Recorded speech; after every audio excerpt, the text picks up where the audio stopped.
So in this episode of today of for Gita Recorded, is starting from slok number 64 of chapter number 2, the Yoga of Knowledge. So the 64th slok is with the elimination of desire and hatred, even though moving among the objects of the senses, he who is controlled by the self-restraint, attains tranquility. He who is controlled by self-restraint. What here in this slok, ये क्या बोलना चाह रहे हैं वो लोग? He who is controlled by self-restraints, attains tranquility. यहाँ पर मुझे जो समझ में आ रहा है, यहाँ पर डिज़ायर और हेट्रेड को एलिमिनेट करने के लिए कहा है। तो ये डिज़ायर और हेट्रेड जब अंदर में रहता है, ये एक मन में एक दाग जैसा होता है, और जिसके द्वारा हम बाहर की दुनिया को देखते हैं, परसीव करते हैं। तो माइंड अगर उसमें उसके कंट्रोल में आ जाता है तो फिर उसी हिसाब से परसीव कर लेता है। पर अगर कोई अपने साथ जुड़े हुए है, सेल्फ के साथ कनेक्टेड है, तो फिर ये सब चीज़ से वो डिटैच होके, भले वो सेंसेस द्वारा सारे बाहर चीज़ें देख पा रहे हैं, इस मटेरियलिस्टिक वर्ल्ड को देख पा रहे हैं, फिर भी वो उसके बीच में रहते हैं। हाँ, फिर भी उससे दूर रह पाते हैं। जो भी बातें मटेरियलिस्टिक वर्ल्ड में चल रहा है, उससे वो डिस्टेंस मेंटेन करके पीसफुली रह पाते हैं, क्योंकि अंदर का पीस मेंटेन कर पाते हैं। और self restraint meaning, what is the meaning of this word? Self restraint means खुद को अपने साथ जोड़ देना। मतलब ये एक कंट्रोलिंग पावर है एंड रूलिंग पावर, जो खुद को दुनिया से दूर रख पाते हैं। वो थर्ड आई को खोल पाते हैं, बुद्धि की आंख से सब कुछ देख पाना, वो अवेयरनेस रखना। तभी controlled by self restraint, right? Okay, तभी जो इनर पीस है, बाहर चाहे कितना भी सिचुएशंस आ रही है, but still my inner peace is maintained. Yes, वो इन्फ्लुएंस में नहीं आते। इन्फ्लुएंस में नहीं आते, right? Next is, in tranquility, the cessation of all sorrows is born for him. Indeed, for the tranquil-minded, the intellect at once becomes steady. Tranquility में tranquil-minded, the intellect at once becomes steady. तो जैसे पिछले वाला श्लोक में हमें समझ में आया कि सारे बाहरी रूप से भले कैसे भी दिख रहा हो, दुख दिख रहा हो, या कोई किसी को इमोशंस में फंसते हुए दिखाई दे रहा हो, या मुझे कुछ बोल रहा हो, तो उस बात में नहीं फंस के, बाहर में इमोशंस के कंट्रोल में नहीं जाके, जब उस स्टेट में टिक पाते हैं, वो स्टेबिलिटी में टिक पाते हैं, क्योंकि खुद को उन सारे चीज़ों से दूर कर लेते हैं, तो फिर दुख नहीं लेते हैं। माना खुद को कोई खुद के अंदर कोई दाग नहीं लगता है, खुद को हार्म नहीं करते हैं, नुकसान नहीं पहुंचाते हैं। कि किसी ने कुछ कहा और उसको हमने अंदर ले लिया, तब अपने आप को नुकसान पहुंचा देते हैं, राइट? तो फिर नुकसान नहीं पहुंचाने का कारण अंदर में जो पीस महसूस होता है, जो शांत स्टेज है, वो शांत स्टेज से धीरे धीरे बुद्धि भी वो शांत, वो स्टेबल हो जाते हैं, वो स्टेडी स्टेट हो जाते हैं, एक स्थिरता आ जाती है, क्योंकि वो समझ आ जाता है कि भले सेंसेस द्वारा कुछ और परसीव हो रहा है, पर मैं बुद्धि की आँख से उसको ऊंची समझ में ले जा सकती हूँ, खुद को बचा सकती हूँ. I have a question here. What is the difference between मन का भटकना और बुद्धि का भटकना? ये दो शब्द है, राइट? हाँ. मन भी भटकता है और बुद्धि भी भटकती है. I have heard these words in Murali also. Yes. तो इन दोनों का मतलब क्या है और इसका डिफरेंस क्या है? कैसे पता चले? बुद्धि तब ही भटकती है जब फॉल्टी लॉजिक में फंसते हैं. जो दुनिया भी बातों में, जैसे किसी ने कुछ कह दिया है, उसको बिना समझे या कुछ और समझ लेके उसके बेसिस पे, या जो भी जैसे यही ये गीता का कितना एडिशन निकला होगा और सब ने अपना अपना बुद्धि के हिसाब से चेंज किया होगा और उसी हिसाब से उसको मान लिया है. जब मान लेते हैं, ब्लाइंड फेथ से मान लेते हैं, तो बुद्धि जिस तरीके से बातों को एक्सेप्ट कर लेती है वो फॉल्टी लॉजिक है और वो फिर उसी हिसाब से भटकने लग जाती है. सिमिलरली माइंड को जब inner peace, inner tranquillity, inner अंदर का जो सुख, वो जो अतीन्द्रिय सुख, उसका फीलिंग जब नहीं होता है तो बाहरी रूप से सुख ढूंढता है, खुशी ढूंढता है और वो ढूंढने के चक्कर में वो बहुत भटकने लगता है. तो मन भटकता है कुछ रस लेने के लिए, आउट ऑफ एम्प्टीनेस. यस. और बुद्धि भटकती है जो बाहरी रूप से फॉल्टी लॉजिक मिलता है उसके बेसिस पर. तो आप मन से भी कंट्रोल कर सकते हो किसी को, मतलब जिसका मन अंदर एम्प्टीनेस बहुत है, वो आत्मा भी कंट्रोल हो सकती है थ्रू डिफरेंट डिस्ट्रैक्शंस. एंड जिसका इंटेलेक्ट के अंदर फॉल्टी लॉजिक है वो भी इजीली कंट्रोल हो सकती है. यस. क्योंकि मन जो है एम्प्टीनेस माना, आप समझ सकते हो, बुद्धि में ऐसी बातें हैं कि जो एक्चुअली लॉजिक नहीं है, राइट? फॉल्टी लॉजिक माना क्या है? वो ट्रुथ नहीं है और ट्रुथ ना होने के कारण मन सपोर्ट नहीं कर पाता है. मन को वो नहीं मिल रहा है जो मिलना चाहिए, राइट? और इसीलिए बाहरी रूप से ढूंढने लग जाता है. पर बुद्धि को जब रियलिटी पता चलता है, जब ट्रुथ को समझ पाती है, तो फिर जैसे ही बुद्धि समझ जाती है तो मन को अंदर रस मिलने लग जाता है और फिर मन बाहरी रूप से छोड़ के अंदर वो पीस स्टेट में जाने की कोशिश करता है. तो इसी से ही वो अचल अडोल स्थिति जो है, भले बाहर कैसे भी दिख रहा हो, वो अचल अडोल स्थिति तक पहुंच पाता है क्योंकि मन और बुद्धि एकाग्र हो जाता है, फिर एक साथ हो जाता है. तो जो हम ट्रोमा बोलते हैं, जब we are under the control of our own past traumas, तब हमारा मन भटकता है, राइट? एंड कैन वी से कि जो ट्रोमा है वो हमारे फॉल्टी लॉजिक से? Yes, true.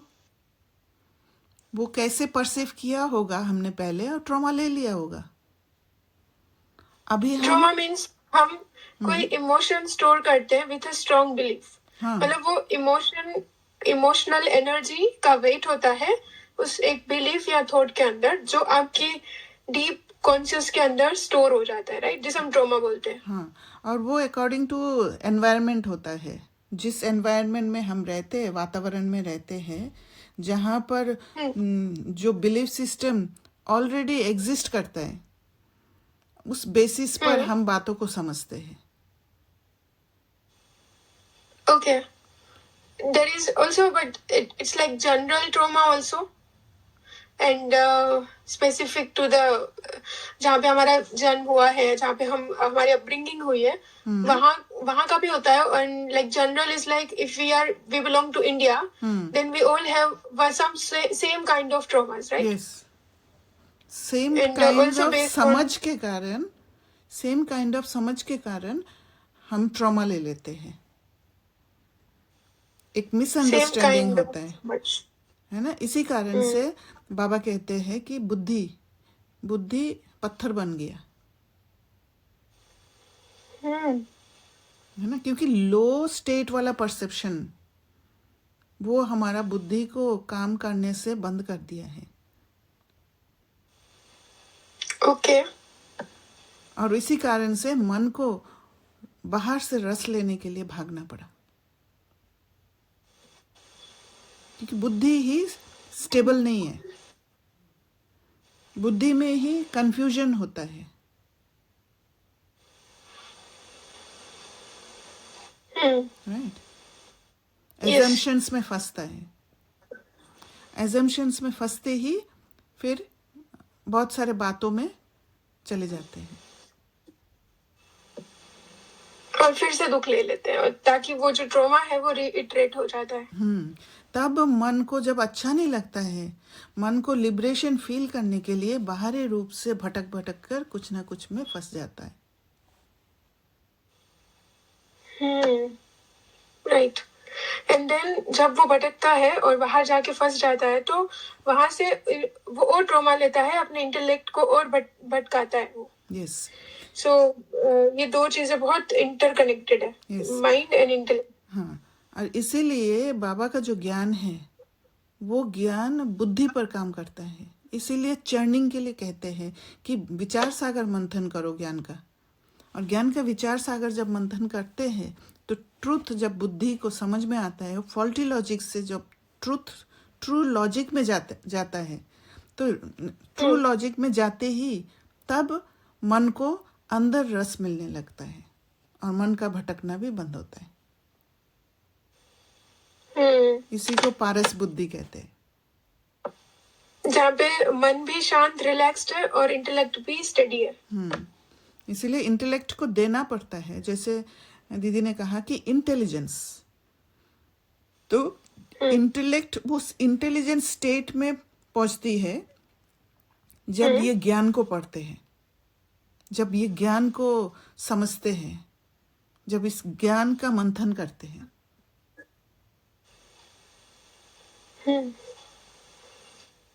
I think intelligent means how fast you are processing the things, right? Yes.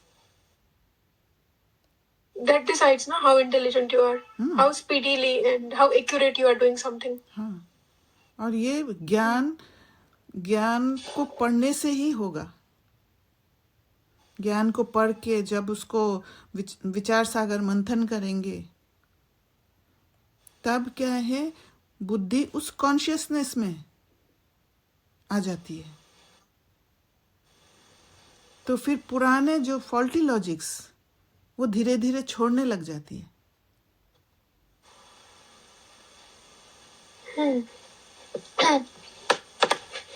Right. And that's why you can heal yourself only through this knowledge, by working on your intellect. And not by, going for some therapies or nature में जाना, घूमना, लोग करते हैं ना ये, हाँ, वो तो ताकि short term टेम्पररी, relief मिले। वो तो टेम्पररी मेथड्स है। Right. Okay. Moving to the next slok, 66. There is no wisdom in him who is uncontrolled, and there is likewise no concentration in him who is uncontrolled. And in him who does not concentrate, there is no peace. How can there be happiness for him who is not peaceful? तो यहाँ पे how is concentration is related to peace and happiness? सबसे पहली बात जो इस श्लोक में है उसमें अनकंट्रोल्ड वाला बात को प्रोमिनेंट किया गया है। तो अनकंट्रोल्ड माना अगर मेरा कंट्रोलिंग पावर नहीं है, अपने ऊपर रूलिंग पावर नहीं है, इसीलिए इस ज्ञान को राजयोग कहते हैं। राइट, राजा, जहाँ आत्मा राजा बनती है। तो आत्मा जब राजा बनती है तो इसका मतलब मेरा कंट्रोलिंग एंड रूलिंग पावर होगा। तो अगर अनकंट्रोल्ड है तो वहां पर कंफ्यूजन होगा, क्योंकि मन बुद्धि दोनों भटकने लग जाएंगे। तो वहां पर विजडम नहीं होगा, वाइज डिसीजंस नहीं होगा। तो इसीलिए कंसंट्रेशन होना बहुत जरूरी है। एकाग्रता, एकाग्रता माना बातों को समझ जाना, इतना एकाग्र, इतना अवेयरनेस कि फट से बातों को समझ जाना कि क्या मीन कर रहे हैं, कहाँ पर वो सटल जो इशारा है, सूक्ष्म इशारा जो है उसको समझ जाना। और जब सूक्ष्म इशारा समझ जाते हैं वहां पर हर समय शांति होता है, वहां पर हलचल नहीं होगा। जहाँ कंट्रोल है, रूलिंग पावर है, जहाँ पर आपका अवेयरनेस है, जहाँ पर आप सूक्ष्म बातों पर ध्यान देते हो, वहाँ पर शांति होगा। क्योंकि आप डिटैच स्टेट में रह के उस बात को समझने की कोशिश करते हो। और जहाँ शांति है वहाँ पर अतीन्द्रिय सुख भी होगा, क्योंकि इन्फ्लुएंस नहीं होते हो आप। Happiness means Atindriya Sukh, right? The joy. तो कोई भी बात beyond के self. इन्फ्लुएंस में नहीं आते हो। जो कर्मेंद्रिय, हमारे कर्मेंद्रिय दिखा रहे हैं, ये जो शरीर के कर्मेंद्रिय है, वो जैसे दिखाते हैं उसी हिसाब से हम नहीं लेते, परसीव नहीं करते हैं। क्योंकि हमारे मन बुद्धि के ऊपर कंट्रोलिंग एंड रूलिंग पावर है।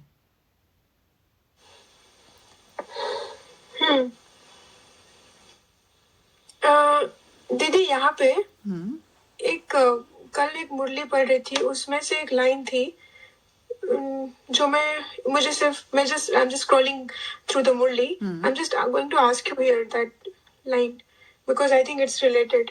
Okay okay. मुरली की लाइन ये थी, ये अव्यक्त वाणी है। उसमें बाबा ये बोल रहे थे कि can I start? Okay, I start from here reading.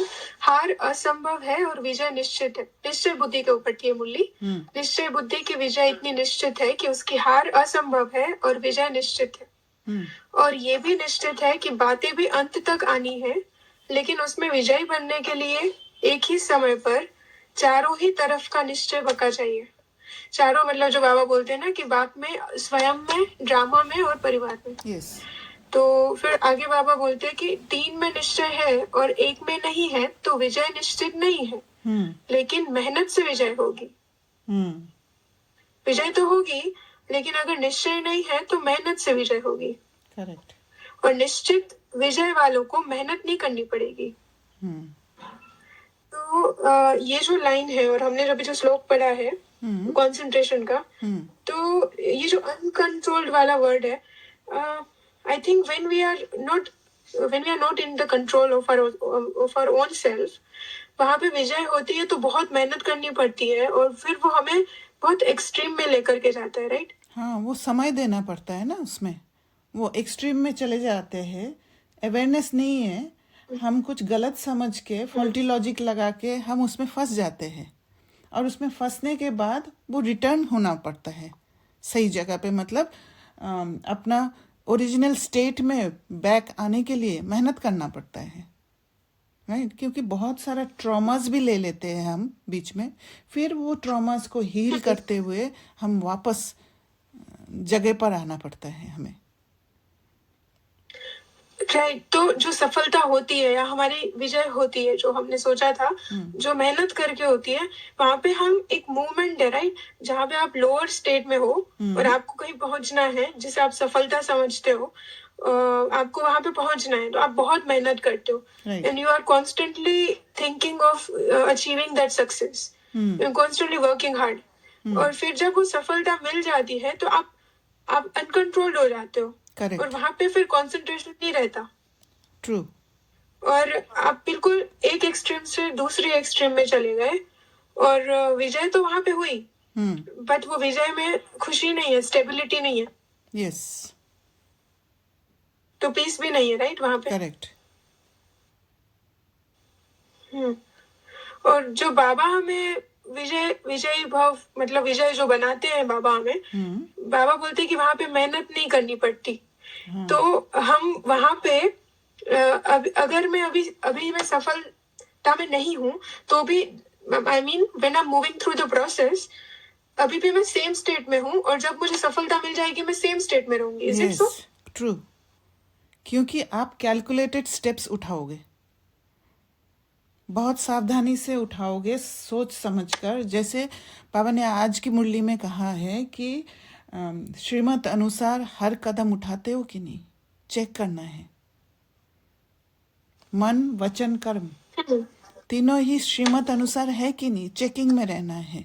जब आपका वो स्टेट आ जाएगा, चेकिंग कर करके केयरफुल स्टेप्स लेना है. इनिशियली हमें केयरफुल स्टेप्स लेना पड़ता है और वो चेकिंग करके लेना पड़ता है, क्योंकि हमने फॉल्टी लॉजिक्स में फंस गए हैं.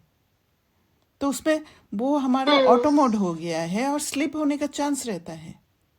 पर एक बार आप रास्ता को बना लेते हो और उस रास्ते को जान लेते हो अच्छी तरह, तो फिर आप पुराना रास्ता में कभी नहीं जाओगे.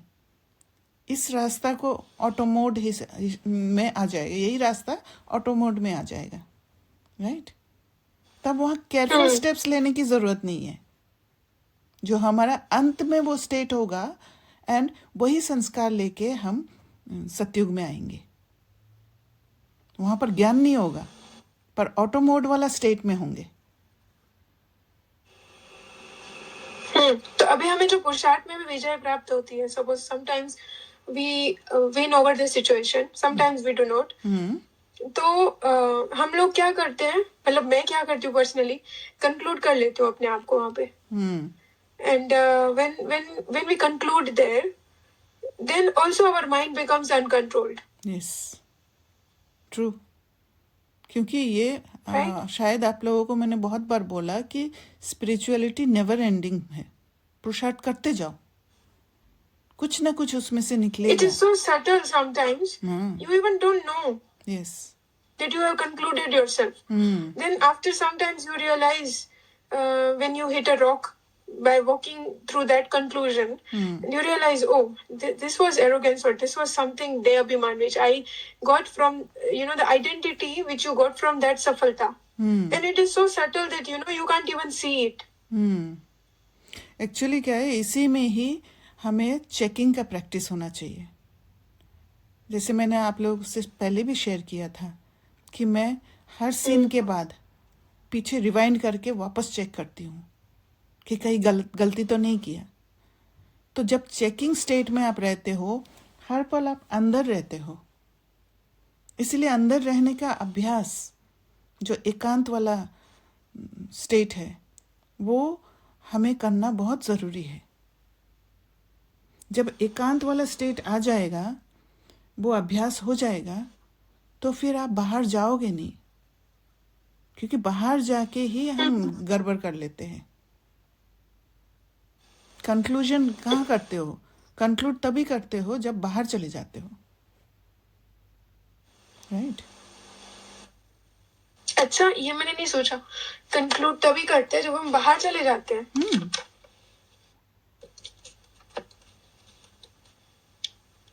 अंदर में तो हमेशा You काम don't करना है. If you are getting happiness and you are feeling very good that Baba helped you, suppose Baba helped you, you are seeing कि हाँ, यहाँ पे मैं बहुत अटकी हुई थी और मुझे यहाँ से बाबा ने मुक्त कराया through some things and some souls and all. Yes. तो आपको खुद के लिए एक स्पेशल वाली फीलिंग होती है, that you are something special. Yes. And then that feeling also brings arrogance inside. वो तो तभी ये बाहर कहाँ दिखा? एरोगेंस बाहर जाने से ही आएगा, अंदर नहीं आएगा. एरोगेंस का बाबा ने एक मुरली में कहा, एक शुद्ध एरोगेंस है, शुद्ध अहंकार. तो शुद्ध अहंकार जब बाबा के साथ होते हैं, बाबा के साथ रहते हैं और बाबा के साथ रिलेशन होने के कारण जो हमारे अंदर अहंकार होता है, वो शुद्ध अहंकार है. पर अगर आपको मैपन आ जाता है, क्योंकि मैपन दो टाइप का मैपन है, एक सेल्फ वाला मैं और एक बाहर वाला मैपन, जिसमें लगता है तो मैं तो बहुत अच्छा पुरुषार्थी हूँ, मैं तो अचीव कर लिया है. वो बाहर वाला हाँ, अहंकार है। ये वाली फीलिंग बोल रही हूँ मैं। हाँ। Exactly this is what I am talking about. ये बाहर वाला है। उस समय बाबा साथ नहीं होते हैं। उस समय हम खुद को ही छोड़ देते हैं, तो बाबा कहाँ से साथ होंगे? नहीं, उससे पहले तक बाबा थे, हाँ। और फिर आपने वहां से ये कंक्लूड किया, समझा? एक्चुअली क्या है, जब आप शुद्ध अहंकार में आते हो ना, तो शुद्ध अहंकार से अशुद्ध अहंकार में जाने में थोड़ा ज्यादा टाइम नहीं लगता है, क्योंकि अभी हमें दोनों चीज पता है। बाबा से हम सीख रहे हैं शुद्ध अहंकार के बारे में, पर हमारा जो अशुद्ध अहंकार वो प्रोमिनेंट ज्यादा है अभी हमारे जीवन में, डोमिनेटिंग है। और वो डोमिनेटिंग होने के कारण, वो ज्यादा फेमिलियर होने के कारण हम उसमें जल्दी स्लिप हो जाते हैं।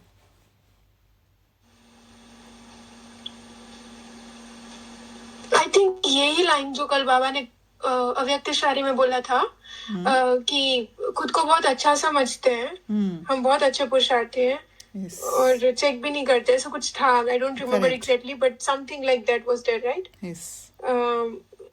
थोड़ा बहुत अनुभव हो गए एंड आपने कंक्लूड कर लिया, और you concluded that you are good and you don't need any more to do something पुरुषार्थ and all, right?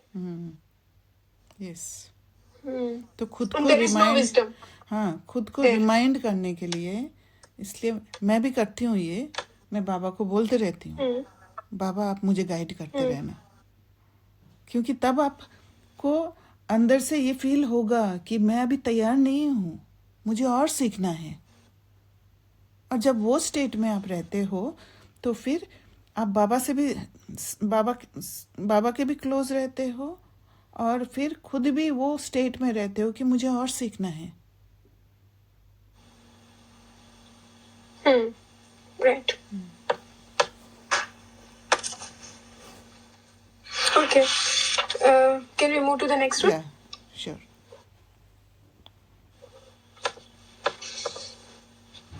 Slok 67. When the mind runs after the wandering senses, then it carries away one's understanding as the wind carries away a ship on the waters.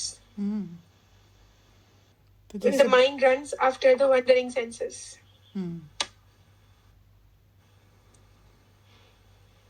तो ship on the हमारी समझ को waters, लेकर चला जाता है। हाँ, ship on the waters, जैसे बाबा भी कहते हैं ना, नैया को पार लगाते हैं बाबा, पर ये विंड जो है ये स्टॉर्म है, जो तूफान आते हैं। तूफान में जब एक शिप होता है, तो फिर वो उसका कंट्रोल नहीं रहता है, उसके ऊपर कंट्रोल नहीं रहता है, जिधर तूफान उधर बह जाता है, राइट? तो माइंड वंडरिंग सेंसेस जो है, हो सकता है आपके आंख कुछ देखने का मन कर रहा है, आंख को, है ना, कान को कुछ सुनने का इच्छा हो रहा है, मतलब कान और आंख तो लिविंग नहीं है, पर मैं जब इन्वॉल्व हो जाती हूँ आंख में या कान में, तो फिर उसको लाइव कर देती हूँ, राइट? और वो जैसे जो डिजायर पैदा करता है उसी के हिसाब से फंस जाते हैं, तो वो वंडरिंग हो जाता है फिर। एक second, this is very important, I want to discuss on this. आपने ये बोला कि वो लिविंग नहीं है, आंख या कान। यस। मैं जब उसमें फंस जाती हूँ, मतलब उसके साथ एक रूप हो जाती हूँ, अटैच हो जाती हूँ, तब वो मुझे वंडर कराते हैं, मतलब जहाँ वो ले जाते हैं वहां मैं जाती हूँ, एनिमेट कर देते हो आप। तो हाँ, जैसे मैं एक एग्जांपल देती हूँ, जैसे कि सपोज मुझे सॉन्ग सुनने का मन कर रहा है, सपोज अभी मैं आई हूँ अपने फील्ड से, जहाँ पे मेरा कर्म क्षेत्र है, वहां से, और फिर मैं थोड़ा हलचल हुआ है ना, feeling to listen to songs, और you know, because I'm not very much comfortable. It's not कि बहुत बड़ा तूफान चल रहा है अंदर, but sometimes I just come home and I feel like let me listen to the songs. And suppose I started playing any kind of song, फिर वहां से वो मुझे कहीं और ले जाते हैं। True. और मैं वहां चली जाती हूँ, फिर मुझे वहां से कुछ और देखने का भी मन करता है, और फिर मैं उसके साथ घूमती रहती हूँ। Yes. Unless I am drained or unless I am tired, and then again I have to come back to myself from where I have gone far. Correct. तो ये जो चीज है, तो जब मैं उसके साथ एक कब हो जाती हूँ, उसको डिजायर आई, वो कैसे पता चलेगा मन को? देखिए, वो डिजायर है या हाँ, that's natural thing that like I can do that? No, आपका मन जब कहीं से इफेक्टेड हो, इन्फ्लुएंस होके आया है, आपका मन भारीपन महसूस हो रहा है, तो मैं जो करती हूँ, मैं ये सब सॉन्ग्स वगैरह में नहीं फंसती हूँ, क्योंकि मन उस समय क्या ढूंढता है? मन ढूंढता है पीस, राइट? अगर आप सॉन्ग में पीस ढूंढते हो, कोई गीत में पीस ढूंढते हो, तो फिर वो आपको बाहर की दुनिया में ही ले जाएगा। पर इंस्टेड आप अपने साथ बैठते हो, एकांत में बैठते हो, और आपके मन का भारीपन को आप देखते हो, उसके थ्रू गुजरते हो, तो वहां पर आपका परमानेंट हीलिंग होगा, क्योंकि आपके अंदर पीस है, आपके अंदर वो हैप्पीनेस है। मन को पता नहीं है, मन को सिर्फ पता है कि बाहर है, क्योंकि वंडरिंग सेंसेस, बाहर भटकने का आदत पड़ गया है मन को, क्योंकि बहुत कुछ टेस्ट किया, खाना, फिर देखने में कोई मूवी देखना या कोई खेल देखना, ये सब में मन ऑलरेडी भटका हुआ है। हाँ, मन ऑलरेडी भटका हुआ है और वहां से रस लिया हुआ है, जाने पहचाना रास्ता है वो। पर आप जब एकांत में बैठते हो, एकांत में बैठ के मन को ये बताते हो कि यहाँ पर भी एक जगह है जहाँ पर वहाँ से भी अच्छा चीज़ है, जहाँ आपको पीस और हैप्पीनेस मिलेगा, और जिससे मन में शक्ति पैदा होगा, वो रास्ता आपको दिखाना है। ना कि गीत सुनने का मन कर रहा है तो गीत सुनने लग जाओ। हाँ, एक ये भी होता है, और दूसरा जो मेरे साथ होता है कि जैसे मुरली, किसी को कॉल करके उसके साथ मुरली पढ़ने लग जाओ, तो I think at that time the most important और the priority one thing is कि you sit with yourself and heal that whatever discomfort is there. उसी समय एकांत की जरूरत है। हाँ, फिर आप डिस्ट्रैक्ट हो जाते हो, फिर आपका मन शांत हो जाता है, मतलब it's not resolve but it is calm, then you move to the next routine activity, और फिर वो आपके अंदर सप्रेस हो जाता है, फिर वो अगेन नेक्स्ट सीन में जब हिट होगा तब वो फिर से निकल के आएगा। करेक्ट। एंड अगर आप प्रिपेयर नहीं हो तो आप अगेन सेम स्टेप्स फॉलो करोगे जो पिछली बार किया था। हाँ, डेफिनेटली, क्योंकि वो तूफान जो आया है, चाहे छोटा तूफान हो बड़ा तूफान हो, वो छोटा बड़ा तूफान सीन के हिसाब से नहीं होता है। कभी कभी छोटा सा जो पेन अंदर में हो रहा है वो बहुत बड़ा भी हो सकता है, राइट? तो तूफान की ओर ही ले जाएगा। आपको ऑपोजिट पॉजिटिव फोर्स क्रिएट करना पड़ेगा एकांत में बैठ के, तब जाके उस नेगेटिव फोर्स का तूफान से बच पाओगे। आई थिंक ये अच्छा पॉइंट है, to create equal and opposite force of the storm that you are facing.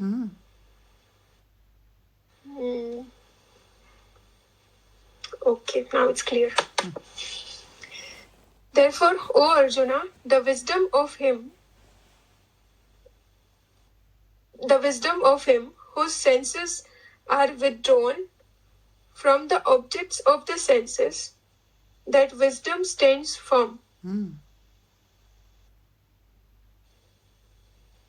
तो आप एकांत में जब बैठते हो, जब वो तूफान आता है, तूफान आते ही जब आप एकांत में बैठते हो तो आप क्या करते हो?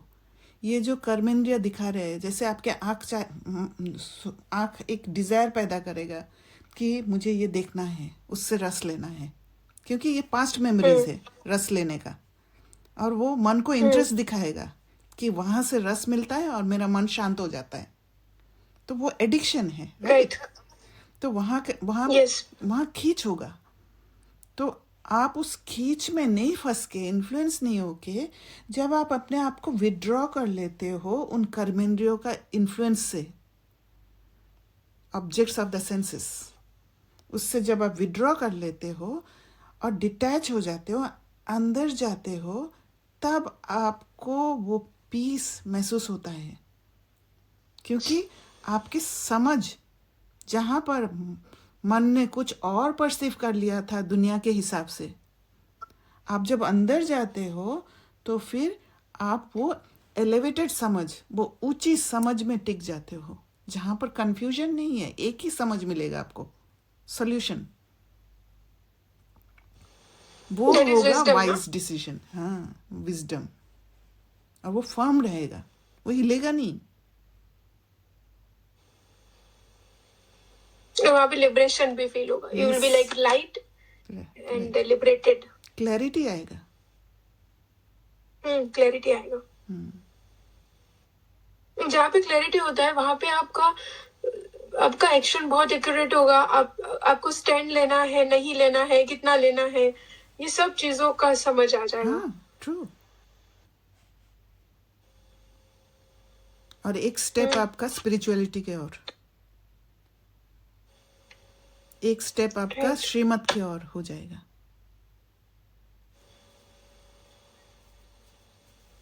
Okay. Moving to the next law. The man of restraint is awake. The man of restraint is awake in that which is night for all beings.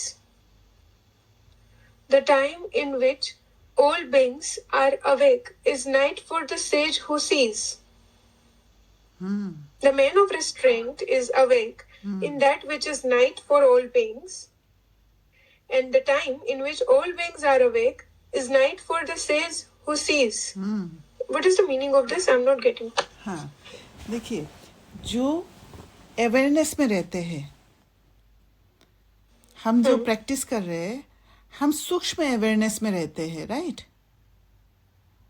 जो नॉलेज को समझ रहे हैं, वो नॉलेज एक सूक्ष्म अवेयरनेस है, वहां पर हम अवेक रहते हैं।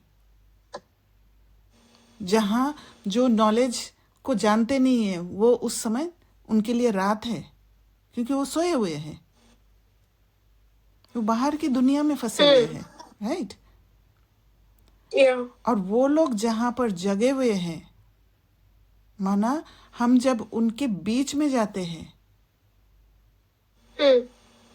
और फिर उन जो हलचल होता है, क्योंकि वो सब का, उन सब का परसेप्शन अलग है, उनके बीच में हमें दूसरा कुछ परसीव करना होता है,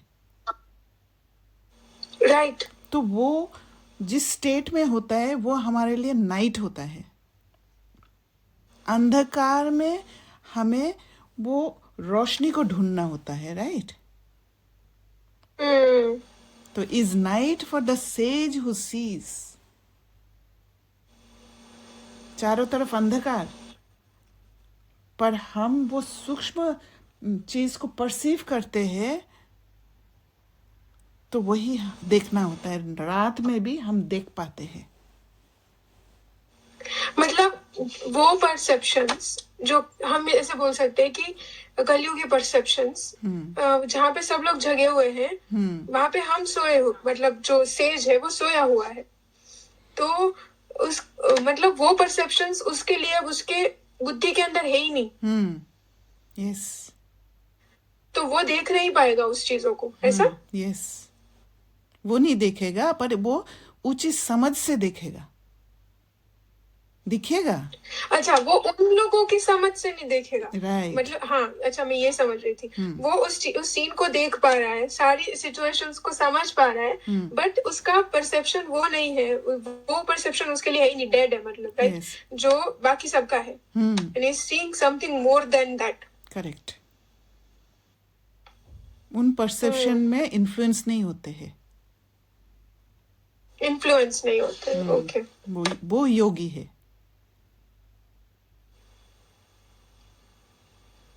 आई थिंक सारी चीजों का एक की है अवेयरनेस। यस। और मैं क्योंकि अवेयरनेस जो को ही senses एकाग्रता है, समझती हूँ। हाँ बोलिए। हाँ, या राइट, यू आर राइट। क्योंकि सेंसेस हमें जैसे सीन बाय सीन हम वहां जा रहे हैं जहाँ पे हमें सेंसेस लेके जा रहे हैं, और जब हम अवेयर हैं तो उसके लिए भी अवेयरनेस के साथ you need accumulated spiritual power. Otherwise, even if you are aware, the senses will take you Yes. where they want to. Yes. और जब आप सेंसेस को जीत पाते हो, जब बुद्धि की आँख से ऊंची समझ तक पहुंचते हो, वहां पर भी आप अपने पावर्स जमा कर रहे हो, राइट? शक्ति जमा कर रहे हो। ओके, हाँ, वो जमा हो रही है, और फिर आपको ये भी देखना है कि कहीं लीकेज तो नहीं हो रहा। हाँ, इसलिए चेकिंग करते रहना है। Yeah, checking is also the key which you have to be using all the time. Checking संगम युग में इसलिए जरूरत है क्योंकि दोनों एक्सपीरियंस कर रहे हैं हम। एक बाबा का नॉलेज को भी एक्सपीरियंस कर रहे, स्पिरिचुअलिटी को भी एक्सपीरियंस कर रहे हैं, और दुनियावी वाला बात को हम एक्सपीरियंस करके आए हैं, और अभी भी हम उन लोगों के बीच में जा रहे हैं। हाँ, उस एक्सपीरियंस में टिक भी रहे हैं, राइट? वो अभी भी हमारे मेमोरी में शार्प है। इसीलिए चेकिंग करना बहुत जरूरी है कि हम पुराना वाला पैटर्न को तो नहीं यूज कर रहे।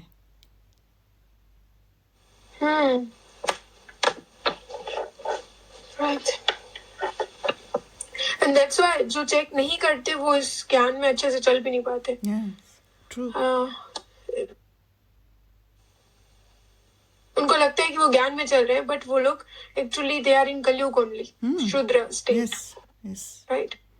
शूद्र स्टेट, यू कैन नॉट से शूद्र स्टेट, क्योंकि बाबा को जाना, बोलते हैं कि बाबा को जाना माना ब्राह्मण हो गया, पर ब्राह्मण, हाँ, सिस्टर डिनिस ने ये कहा है। और अच्छा, ओके। हाँ, मुझे भी ये समझ में आया है, क्योंकि हम जब ब्राह्मण बनते हैं तो हम कुछ चीज, मतलब हम सफाई में लगे रहते हैं। पुराना का सफाई करते हैं और नया को धारण करने लगते हैं, है ना? तो सफाई का लेवल अलग अलग होता है। कोई बहुत कम करते हैं, कोई बहुत स्लो जाते हैं, और कोई हाई स्पीड में जाते हैं। ये डिफरेंस है सिर्फ, इसीलिए बाबा नंबरवार कहते हैं। ओ, मतलब वो ब्राह्मण है, इसीलिए बाबा बोलते हैं कि जो एक बार भी ज्ञान को सुन लिया तो वो सत्युग में, है ना, in the whole half of the kalpa जो है फर्स्ट, उसमें कहीं ना कहीं उसका पोजीशन है। हाँ, राइट। तो जो ज्ञान को सिर्फ सुनते हैं without following at all, they are also Brahmin. Yes, सिर्फ सुनते हैं वो भी। ओह, अगर वो प्योरिटी फॉलो नहीं करते फिर भी? हाँ, क्योंकि सुनते जो है ना, कोई ना कोई वो इंटेंशन से बाबा को जाना, तभी ना सुन रहे हैं। हाँ, बिल्कुल, नहीं तो क्यों सुनेंगे?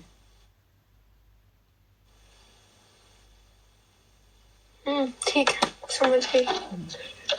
ओके, सो या जो चेक करते हैं वो उसका स्पीड ज्यादा होता है, and they are going to achieve the high position, right? And जो चेकिंग नहीं करते हैं उनका स्पीड स्लो है, एंड दे आर नॉट तीव्र पुरुषार्थी, but that does not mean that they are not Brahmins. They are just slow in the पुरुषार्थ, right? Yes. और हम कह भी नहीं सकते, हो सकता है कुछ दिन बाद बहुत तेज चलने लग जाए। हाँ, right.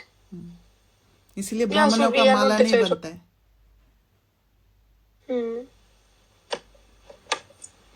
Okay. Moving towards the next one. Like the ocean, which becomes filled yet remains unmoved and stands still as the waters enters it. He whom all desires enter and who remains unmoved attains peace. Not so the man who is full of desire.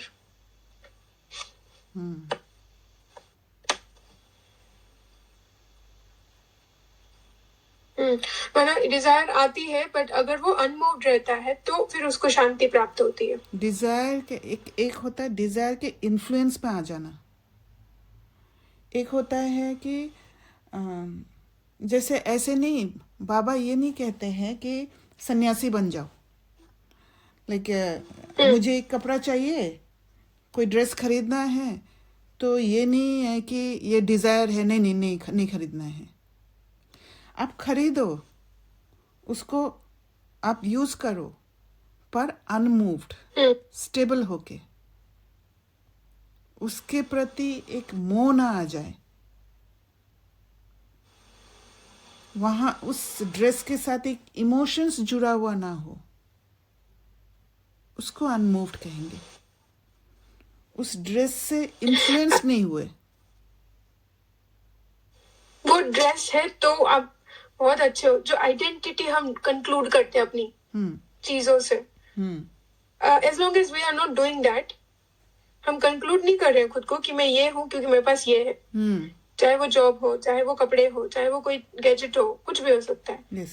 किसी इंसान का साथ हो जो high position में है, तो ये सारी चीजों से हम खुद को कंक्लूड करते हैं, राइट? करेक्ट। तो ये है कि हमारे अंदर डिजायर्स एंटर हो गई और हम मूव हो गए। वहां पर मैपन आ जाता है, राइट? हाँ, मैंपन आ जाता है, राइट। आइडेंटिटी हम उसको मानने लगते हैं अपनी, कि मैं ये हूँ क्योंकि ये। इसीलिए बाबा कहते हैं तो ट्रस्टी होके संभालो।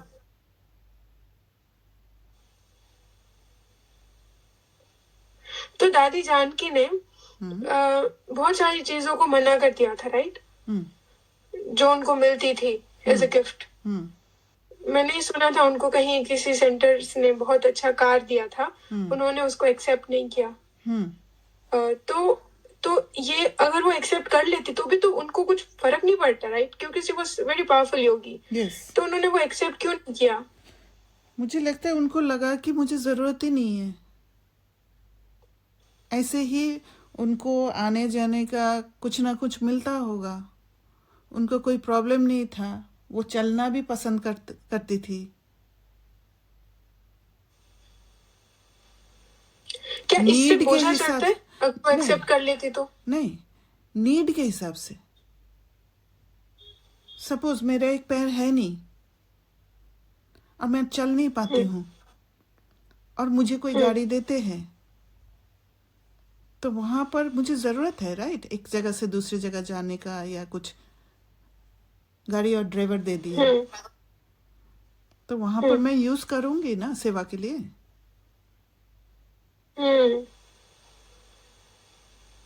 जैसे कि मेरे पास और एक एग्जांपल है। अभी जो ब्रिजमोहन भाई ने शरीर छोड़ा, मैंने आशा दीदी सुना रहे थे, वो अनुभव सुना था। तो आशा दीदी ने बोला कि एक टाइम था जब उनको एयर एम्बुलेंस से लिफ्ट करना पड़ रहा था, कहीं से कहीं, आई डोंट रिमेम्बर कौन से स्टेट से, आई थिंक दिल्ली जाना था उनको अहमदाबाद से। अच्छा। तो उनको वो ड्रामा अनुसार किसी ने उनको सारी सहायता देने के लिए रेडी थे, मतलब उसका बहुत ज्यादा खर्चा होता है, राइट, एयर एम्बुलेंस के लिए। तो उन्होंने पहले तो ये पता नहीं था कि कैसे होगा, फिर उनका ये भी हो गया, किसी ने उनको ये ऑफर किया कि आप करो, पैसे हम दे देंगे। और फिर जब ये हुआ और आशा दीदी ने ब्रिजमोहन भाई को बताया कि ऐसे ऐसे सारा हो गया है, तो भी उन्होंने मना किया कि नहीं, मेरे लिए आप ये खर्चा नहीं करो यज्ञ का। तो उन्होंने बोला कि नहीं, इन्होंने सामने से ऑफर किया, यज्ञ के पैसे नहीं जा रहे। तो फिर उन्होंने बोला कि लेकिन उसके तो जा रहे हैं ना जिन्होंने ऑफर किया है, तो मुझे किसी का वो नहीं लेना है। तो ये क्या था, ये क्या, कौन सी अंडरस्टैंडिंग था? हाँ, मुझे ये समझ में आ रहा है कि ये वो अंडरस्टैंडिंग था कि उनको पता था कि मैं अभी बीमार हूँ, ये शरीर अभी छूटने वाला है, तो उसके लिए मुझे इतना फैसिलिटी लेकर कहीं पर पहुंचने की जरूरत नहीं है। ओह, उस हिसाब से नापा होगा उनको ये उन्होंने। पता था। हाँ, एक फीलिंग आ जाता है ना कि अभी तो छूटना है, ये शरीर भी छूटना है, तो मुझे जरूरत ही क्या है इस सब चीज का। क्योंकि वो तब होता है जब आपको जीने का प्यास होता है, राइट? कि मुझे ये शरीर में रहना है, तो जल्दी मुझे एयर एम्बुलेंस से पहुंचना है। जब आपको पता होता है कि अभी आपका पार्ट खत्म नहीं हुआ है तो फिर आप उस चीजों को यूज करते हो, लेकिन जब आपको पता है कि अब कोई फायदा नहीं है और मेरा फाइनल डेस्टिनेशन आ गया है, this is where I want to go, but not where where everyone, doctor सबको लगता है कि हाँ इसी चीज को करना चाहिए, लेकिन आपको वो दिख रहा है जो किसी को नहीं दिख रहा, right? And that's why you are choosing that choice. And ये भी है कि कितना आप शरीर से डिटैच हो गए हैं। डिटैच हो गए? हाँ, शरीर के प्रति अगर मोह होगा मेरा कि मुझे जीना है और इस शरीर में रहना है, मोह होगा तो फिर मैं लेने के लिए तैयार हो जाऊंगी, राइट? और दीदी ये हो सकता है ना कि अगर मैंने उसको लेने के लिए तैयार हो गई और फिर मेरा शरीर भी छूट गया तो उसका बोझा भी तो चढ़ेगा ना मेरे ऊपर। वो आपके इंटेंशन के ऊपर डिपेंड करता है। तो ये इसके ऊपर डिपेंड नहीं करता कि मैं उस चीज का यूज तो किया behind my body, if that money is being used, तो even if my intention is pure और इम्प्योर डज नॉट मैटर। नहीं, आप समझ रहे हो क्या पूछ रहे हैं? बट आई फील कि इंटेंशन अगर प्योर होगा तो बोझा नहीं चढ़ेगा। कभी ऐसे भी तो होता है कि आपका इंटेंशन है उसमें नहीं जाने का, ठीक है, और फिर इस सब का जो प्यार है आपको उसमें ले गया, तब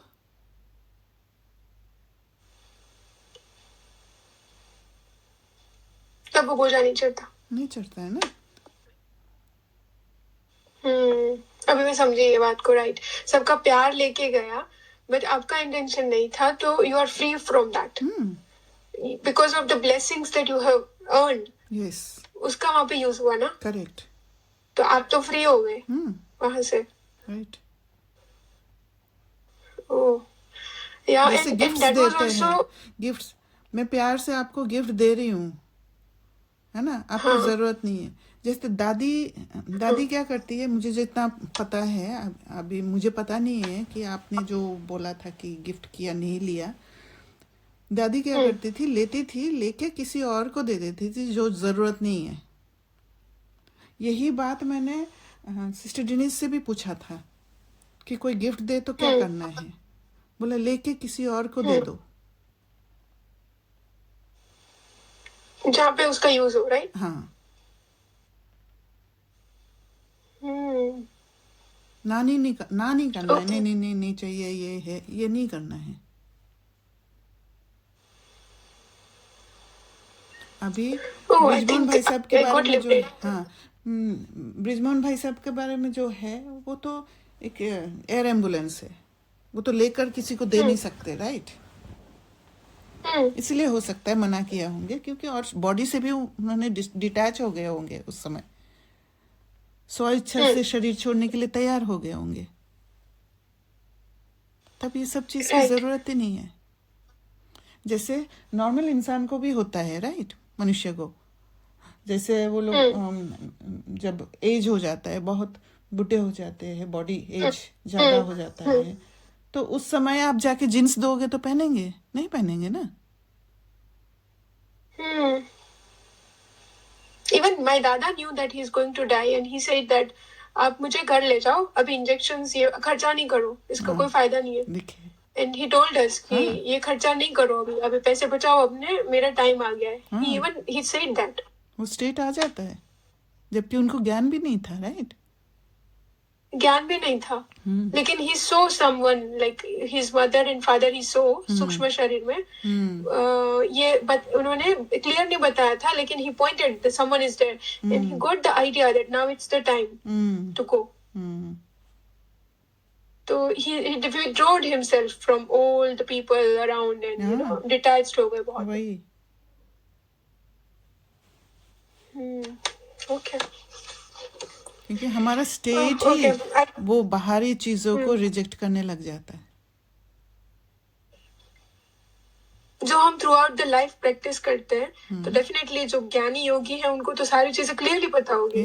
पर फिर वो ड्रामा अनुसार बताते भी नहीं है क्लियरली, क्योंकि उनको जाना होता है, राइट? करेक्ट।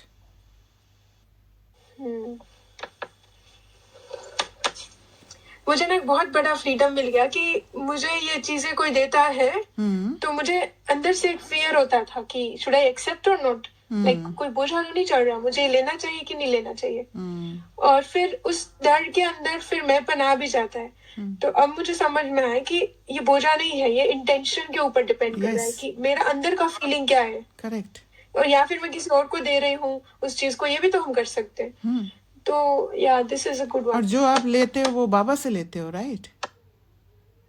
आप उस आत्मा से कनेक्ट नहीं होते हो। बोझा तभी चढ़ेगा जब आप उस आत्मा से कनेक्ट हो गए। जैसे ब्रह्मा बाबा के लिए स्वेटर बना के लेकर आते थे ना, बाबा उस समय सामने पहनते थे, पहन के फिर किसी और को दे देते थे, वो लेते थे। एक्सेप्ट किया तो उसकी हाँ। भावना भी रह गई, हाँ, उसको रिजेक्शन फील नहीं हुआ। Yes. At the same time you are also free. Correct. आपको नहीं चाहिए तो Beautiful. दे दो किसी और को।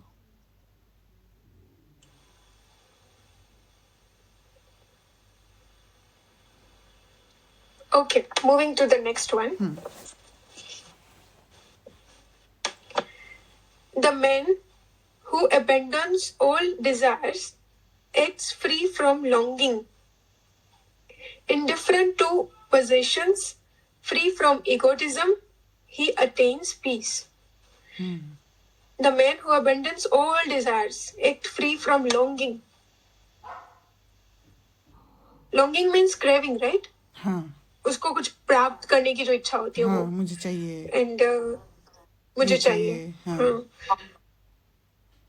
तो उसको क्रेविंग्स नहीं होती, जिसने सारी डिजायर से अपने आप को मुक्त कर लिया है। And indifferent to possessions, free from egotism, he attains peace. तो जहाँ इनडिफरेंट टू पोजेशंस, पर एक डिजायर होता है ना, वहाँ डिजायर में क्या होता है कि मन बुद्धि वहीं पर लगा रहता है। तो नास, क्योंकि बाहरी रूप से होता है और वहां पर फंस जाते हैं फिर, तो वो सटल बुद्धि काम नहीं करता है उस समय, और अंदर के साथ कनेक्शन नहीं होने के कारण बातों को, मतलब वो विजडम खुला नहीं होता है, वो फ्रीडम स्टेट नहीं होता है, बंधे हुए बॉन्डेज है, क्योंकि किसी डिजायर के पीछे भाग रहे हैं। इनडिफरेंट टू पोजेशंस, जैसे कोई भी एक मुझे पोजीशन लेना है, मुझे ये बनना है, मुझे आगे ये एम है बाहरी रूप से, तो उनके अंदर वो कोई भी मास्क नहीं आएगा, ईगो वाला मास्क।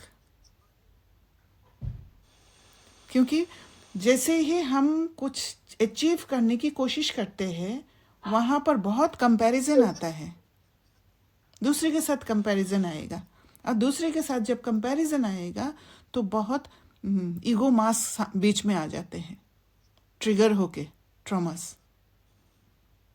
तो हलचल होगा अंदर में। उसके पास ये है, मेरे पास भी होना चाहिए। जब ये सब नहीं होता है, यहाँ पे डिजायर क्या है? कहाँ पर जैसे कि आपने ये जो एग्जांपल दिया कुछ ना, अचीव करने का डिजायर, बाहरी रूप से, स्पिरिचुअल नहीं, बाहरी रूप से। हाँ।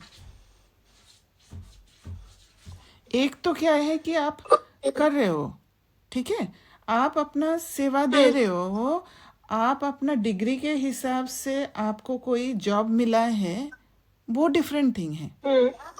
बाकी आपको एक जॉब में होते हुए आपको प्रमोशन का एक डिजायर कि मेरा प्रमोशन क्यों नहीं हो रहा है, हर बार मेरा नहीं होता है, वो दूसरे को मिल जाता है, तो उसमें कितना बुद्धि लगा रहता है, उतना उसमें कितना अंदर में बहुत बातें आता है कि दूसरे का कमी कमजोरी को देखने में लग जाते हैं कि उसने तो ऐसे नहीं किया और फिर भी उसको मिल गया, मैं ऐसे कर रही थी फिर भी मुझे नहीं मिला, ये सारी बातें आ जाते हैं।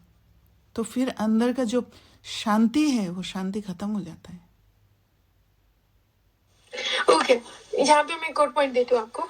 जैसे कि सपोज आप कहीं जॉब में हो, ठीक है, और एक है कि मैं थोड़ा क्लियर करने के लिए इस चीज को कि जब आप किसी जॉब में हो और आपको ये है कि ये सैलरी कम है या ये job I want something more than this and you are working hard behind that, तो ये भी डिजायर है to not being stable where you are and you are trying to constantly making effort to go to the next level. Yes और अगर आप effort नहीं कर रहे हो, suppose you are satisfied from where you are, तो वो laziness नहीं कहेंगे हम। नहीं, अगर हम नेक्स्ट लेवल पे जाने की कोशिश नहीं कर रहे हैं तो वो लेजीनेस नहीं है।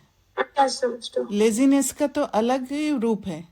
लेजीनेस से आप ड्रेन हो जाओगे। पर जहां पर, क्योंकि अगर लेजीनेस होगा तो जहां पर आप काम कर रहे हो वहां पर आप फुल नहीं दोगे।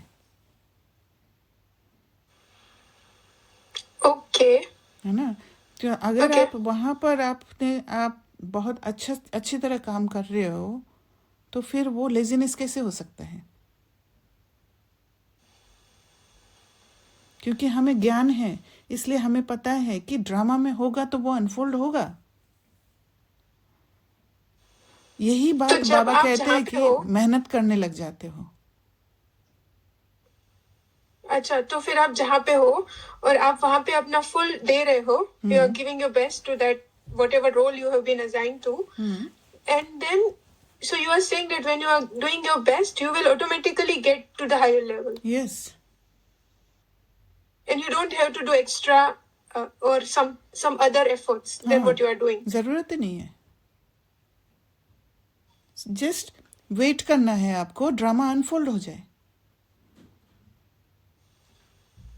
हाँ, I think डिजायर तभी सिर्फ, हम प्रेजेंट नहीं कर पाते। हाँ, शुद्ध मोह जो है, बाबा शुद्ध मोह के लिए कहते हैं। शुद्ध मोह वो है हाँ। जहां पर स्पिरिचुअल डिजायर है। जैसे आपके अंदर से है कि मुझे सॉलिट्यूड में रहना है और आप रह नहीं पा रहे हो, आपके बहुत सारे फैमिली मेंबर्स आपके घर में आ रहे हैं, वो है शुद्ध मोह, वो डिजायर, प्योर डिजायर। वो प्योर डिजायर रखना है जो बाबा फुलफिल भी करते हैं। राइट, आई थिंक वो जहाँ पे आपका जहाँ पे आपके सेल्फ का मतलब the real that you are, उसका जहाँ पे प्रोग्रेस हो रहा है, उसका ग्रोथ हो रहा है, वो डिजायर रखना is a good one. Yes, but जहाँ पे बॉडी के रिलेटेड डिजायर्स हैं, नॉट द ऑथेंटिक यू, वहां पे वो जो डिजायर बाहरी रूप की है, वो आपको फिर नीचे लेके आती है। करेक्ट। जैसे आप वहां पे जिस शांति जॉब नहीं में, आती। हाँ, जिस जॉब में आप हो वहां पर आपका एनवायरनमेंट इतना अच्छा नहीं हो रहा है, वहां पर बहुत तूफान आ रहा है, तो वहां पर अगर आप ये डिजायर रखोगे कि मुझे शांति चाहिए, तो शांति का दो रास्ता है, राइट? एक आप वहां से छोड़ दो, वो एक रास्ता है। एक आप वहां पर रहते हुए अंदर जाके पुरुषार्थ करो। तो बाबा इसका साथ देते हैं। बाबा वहां से जब आप छोड़ के चले जाते हो, उसका साथ नहीं देंगे।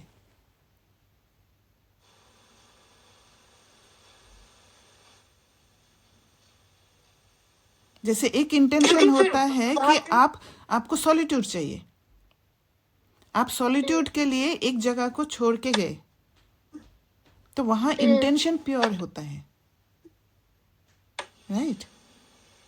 तो वो छोड़ने वाला बात नहीं होता है यहाँ पे। पर आपका वहां उस जगह पे सॉलिट्यूड का जगह है, फिर भी आप डर के मारे भाग रहे हो, तो वहां पर बाबा साथ नहीं देंगे। डिफरेंस समझ में आया? I think this is about comfort and discomfort, right? Yes. जहाँ पे आप अपने आप को कंफर्टेबल बना रहे हो, बट एक बाबा साथ नहीं देंगे वहां पे। क्यों? क्योंकि आप अपनी ग्रोथ के लिए नहीं, आप अपनी ग्रोथ के ऑपोजिट डायरेक्शन में स्टेप बढ़ा रहे हो।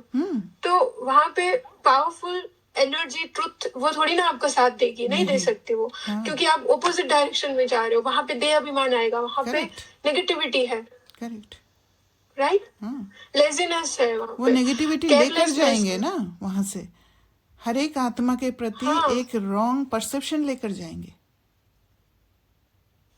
Right. So because you and other thing is you have enough power also to deal with them. अगर वो भी नहीं होता है तो बाबा just moves you away, right? Yes. When you don't have enough power to deal in that area जहाँ पे अभी आप हो और बाबा को लगता है कि यहाँ से आपको निकालना ही सही ऑप्शन है क्योंकि अगर if not then you might get over मतलब आप फिनिश हो सकते हो वहाँ Right. तो वहाँ पे बाबा की एनर्जी हमें वहाँ से हेल्प करती है कि हम वहाँ से अलग हो जाएं Yes. और जहाँ पे आपके अंदर कैपेसिटी है लेकिन आप out of comfort zone out of अलबेलापन वहां से निकलना चाहते हो तो वहां पे वाई बाबा will not help of course right क्योंकि पुरुषार्थ बाबा पुरुषार्थ देखते हैं आप पुरुषार्थ के लिए कहीं से निकलते हो एक जैसे अभी आप जहाँ जॉब कर रहे हो वहाँ कुछ स्टॉर्म आता है आपके पास एक सॉलिट्यूड प्लेस भी है जहाँ पर आके आप सेटल कर सकते हो तो वहाँ पर आप जब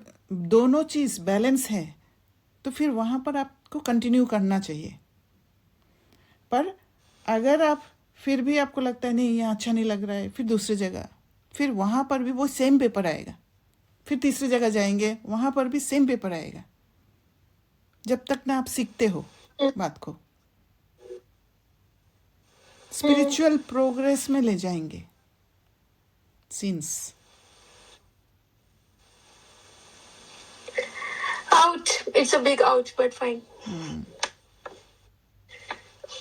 yeah you're right I think baba always helps when we want to grow yes for our real growth right not on the opposite of that the focus is on intention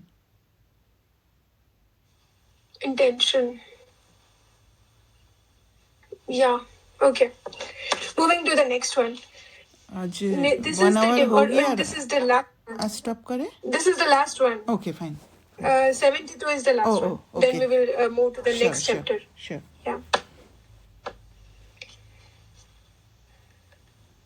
this is the divine state Arjuna having attained this he is not deluded fixed in it even at the hour of death he reaches the bliss of God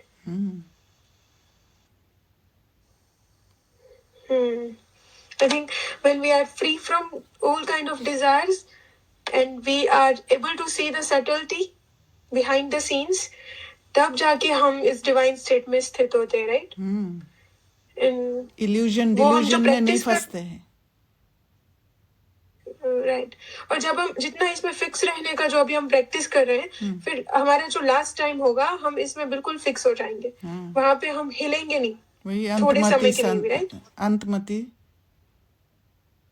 सोगति. Yes. अंतमति सोगति. तो हम बाबा के frequency में होंगे, इसीलिए bliss of God तक पहुंच जाते हैं हम. Yeah, and Sister Dennis also said in one of the classes कि our ultimate desire is to reach to this bliss of God. Yes. वो हमारा final goal है, हमारी desire है, right? उसी को ढूंढते ढूंढते तो भटके हैं.